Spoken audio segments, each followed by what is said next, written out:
Hello everyone, and thank you so much for tuning in from wherever you are around the world. This is the Vuyo Joboda Show right here on VN, where I get to sit down with celebrated stars, inspiring leaders from all around the world.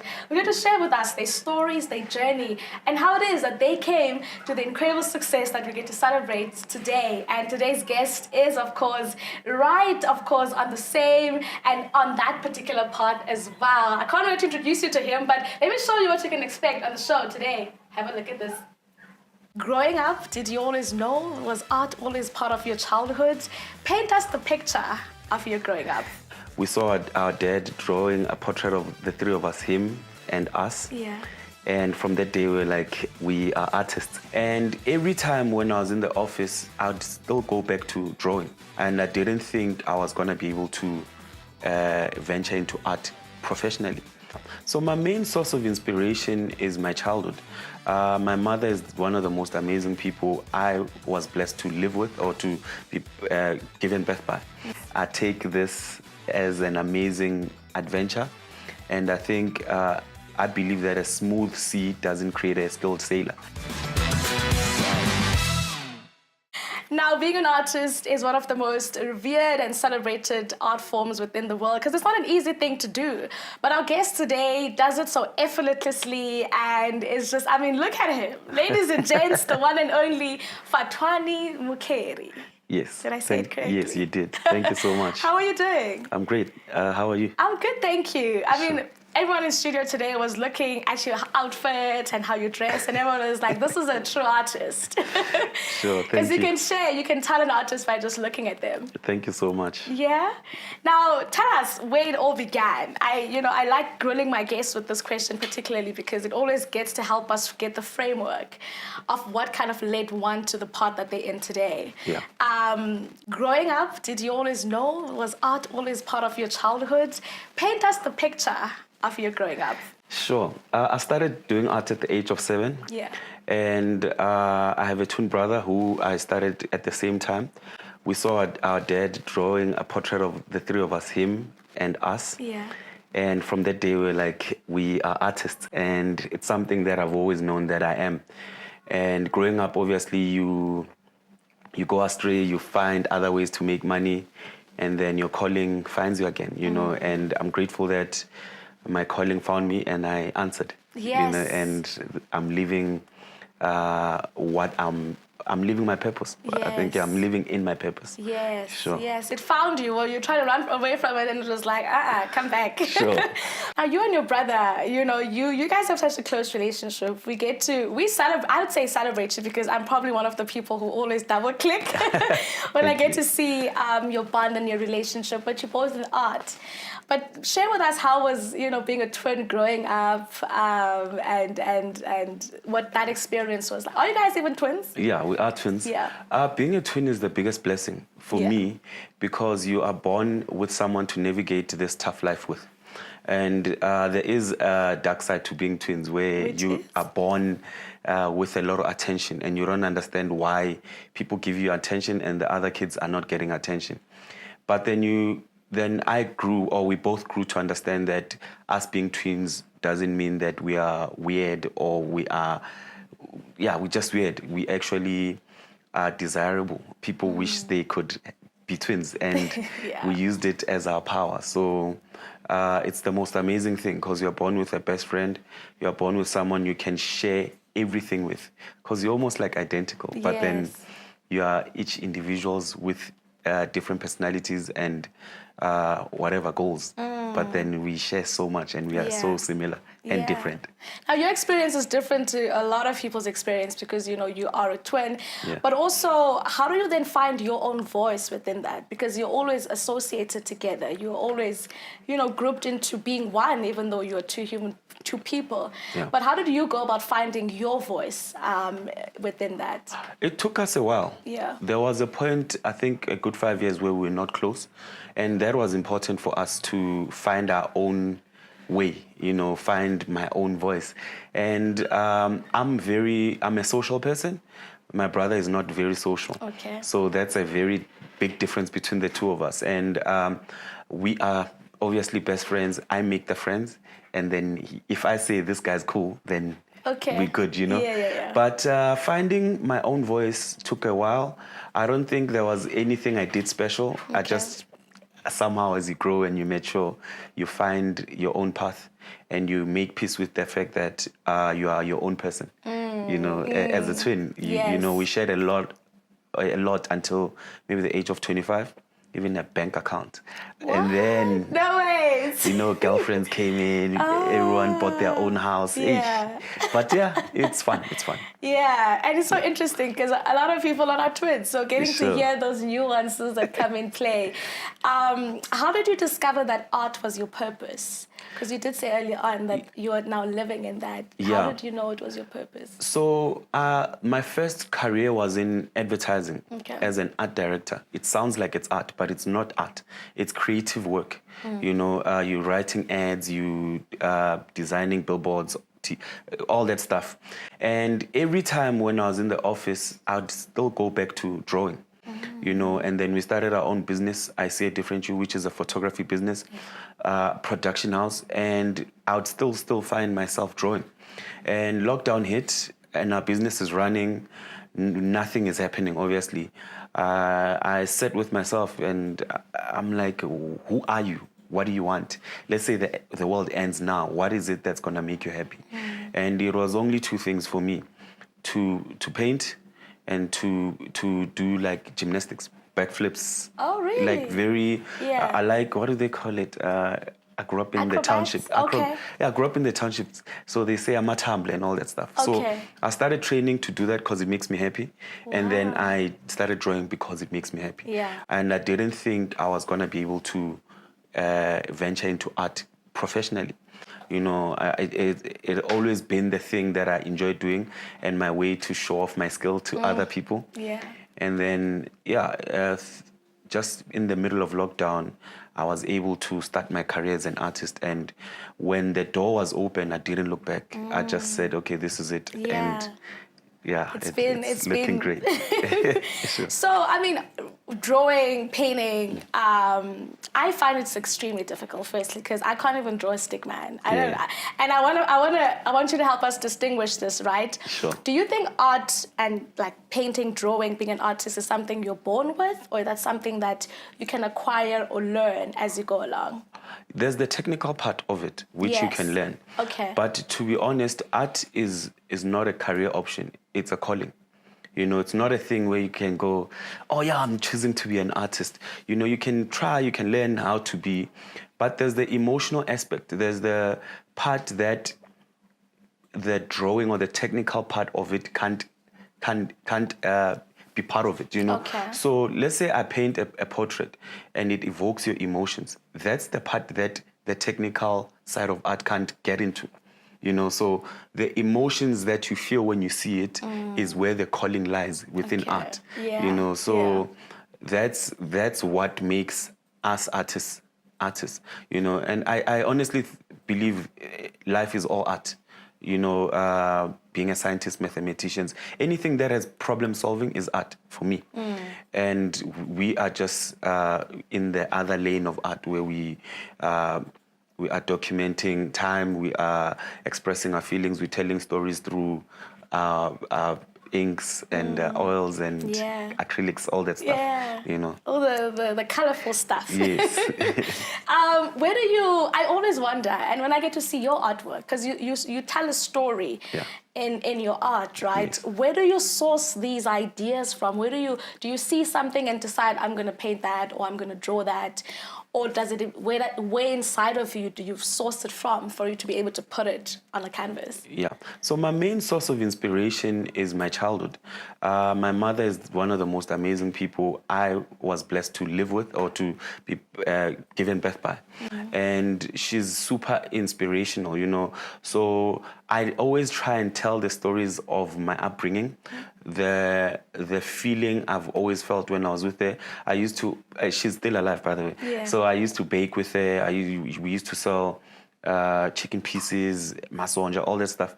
And I'd spend a lot of time with her, and she'll be telling me her stories, how she grew up, and how she also kind of instilled principles, life principles within us. Like, you know, growing up in humble beginnings, she'd say, if your friend has a cool sneaker, don't be jealous. Be happy for him because it will come to you as well. Yeah. You know, and you can feel the feeling of jealousy, dismiss it, you know, all that stuff. So I always look at all the life principles my mom gave me and make them subjects to what my art is. And then I love music. I love hip-hop music, and I think hip-hop music has amazing messages. People are frustrated, people are hurt, people are happy, and I find ideas there, you know.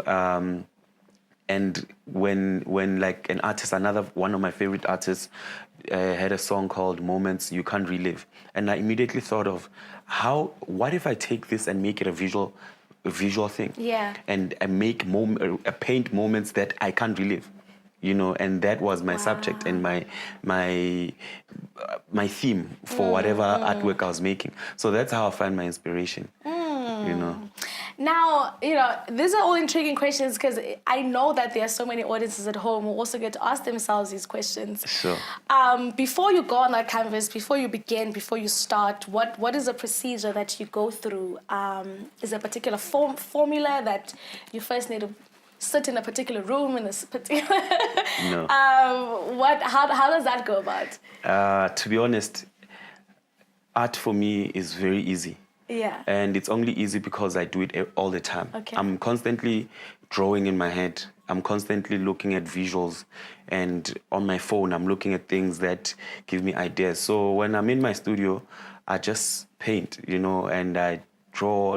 It's not hard for me. Yeah. And that is only because I'm constantly doing it in my head.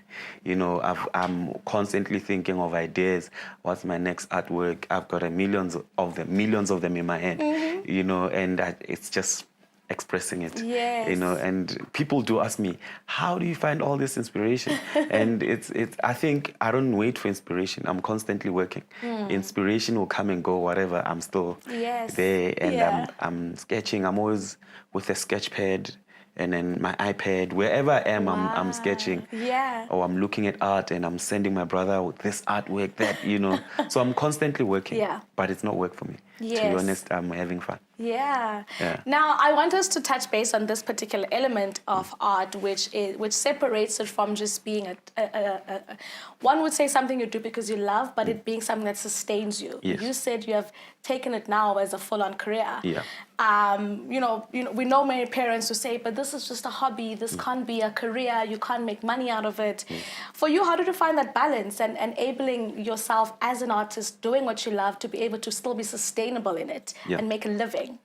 So, you know, one of the biggest mistakes I think people make is separating the two. If you are an artist or whatever you are, you must enjoy it. And while you're enjoying it, you must make sure you are making a living of it. Yes. Don't separate them. I don't separate them. When I'm in my studio and I'm painting, I'm still a business. These are my emotions. These are my ideas. This is a piece of me. I'm giving birth to something that will nourish someone or make someone feel better, or whatever, or heal them. And with that, I'm not selling those feelings, but I need to have access to create more, because I was brought in this life to create and heal people through my work, or make people feel a certain way through my work. So if I'm painting and people buy these artworks, they're only adding into me to create more, you know? And I must take both those things seriously, because it's one thing.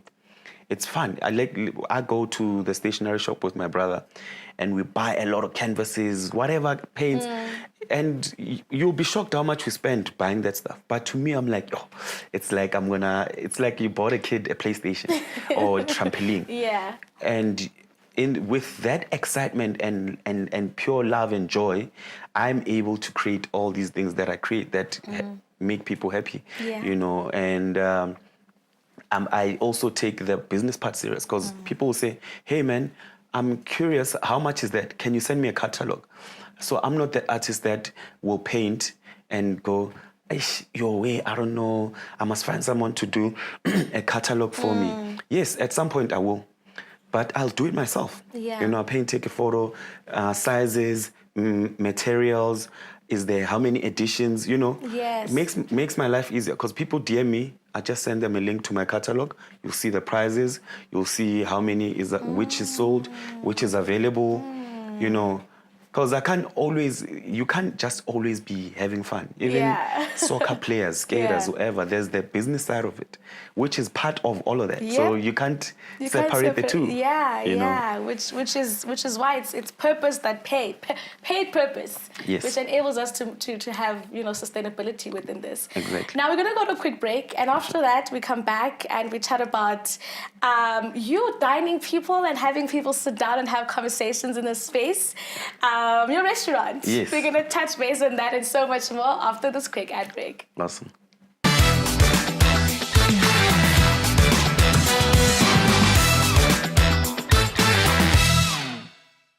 From painting and being an artist to being a restaurateur, ladies and gents, Fhatuwani does it all. We were speaking earlier on about your fashion sense, you know, with the crew here at set. And we were speaking about the expressionism and how you're expressing yourself with your art, with your fashion. But now you're taking on a completely different side of expressionism, which is a business, running a restaurant. Yeah. What inspired that? What led you to getting into that part of the industry? So myself and my business partner and mentor, we've always had a dream to have a restaurant. And we love cooking for each other, you know, and we passionate about food and going to this restaurant and that restaurant. So we had an opportunity next to my studio. There was a restaurant that left, and they said, you can take it up if you want to. And I said, cool, let's do it. And we partnered with other people who are experienced in the business. Yes. And it's been like an amazing journey. It's a tough business.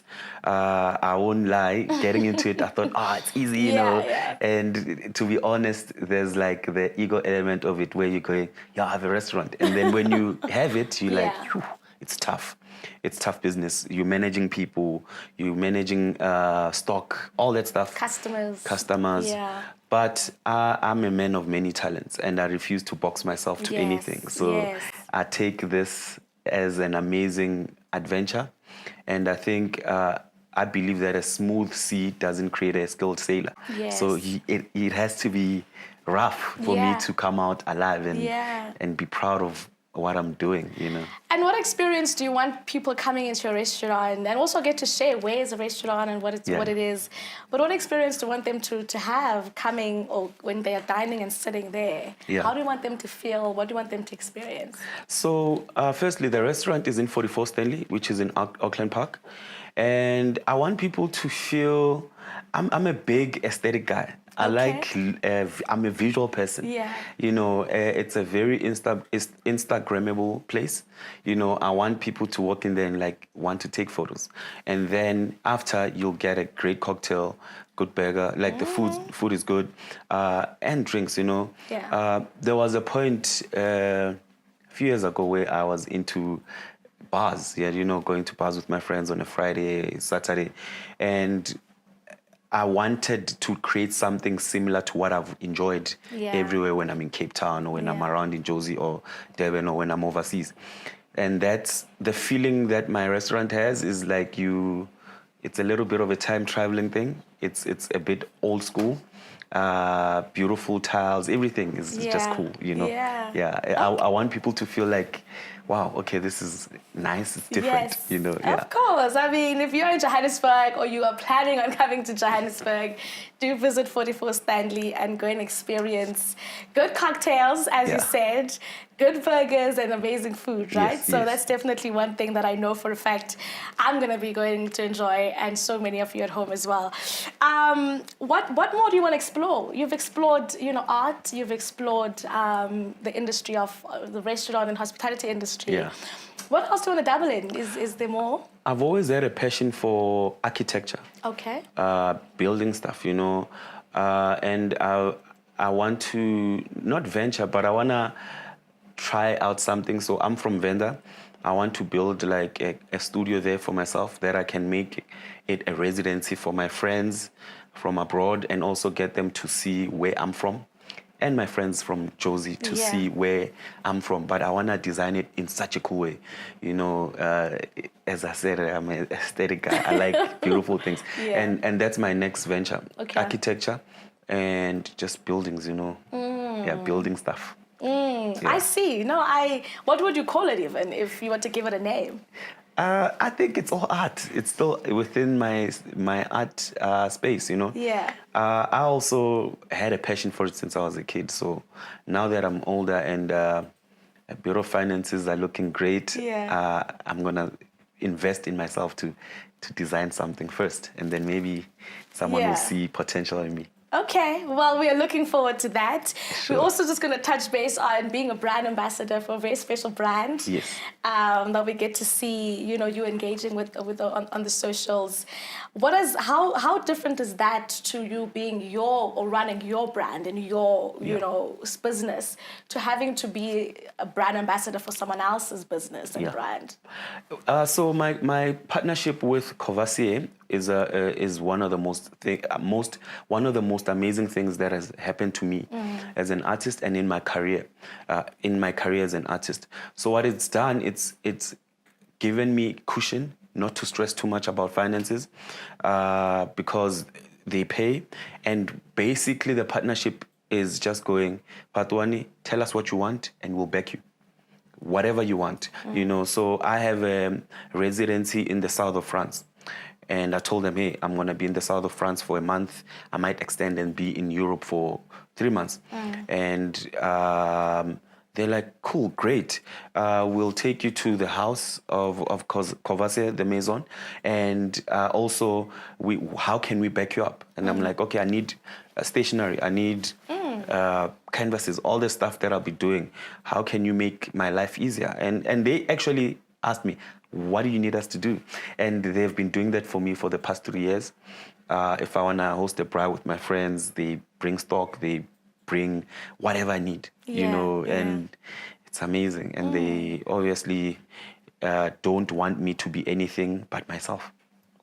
And that's like the beauty in that, being able to live within yourself and be yourself authentically so. From doing some incredible art to traveling the world to being a brand ambassador to opening a restaurant, our guest today has done it all. Ladies and gents, Fhatuwani Mukheli, thank you so much for joining us on the show. Fhatuwani, we had such an amazing time getting to learn about the art industry and all of the amazing things that you get to do.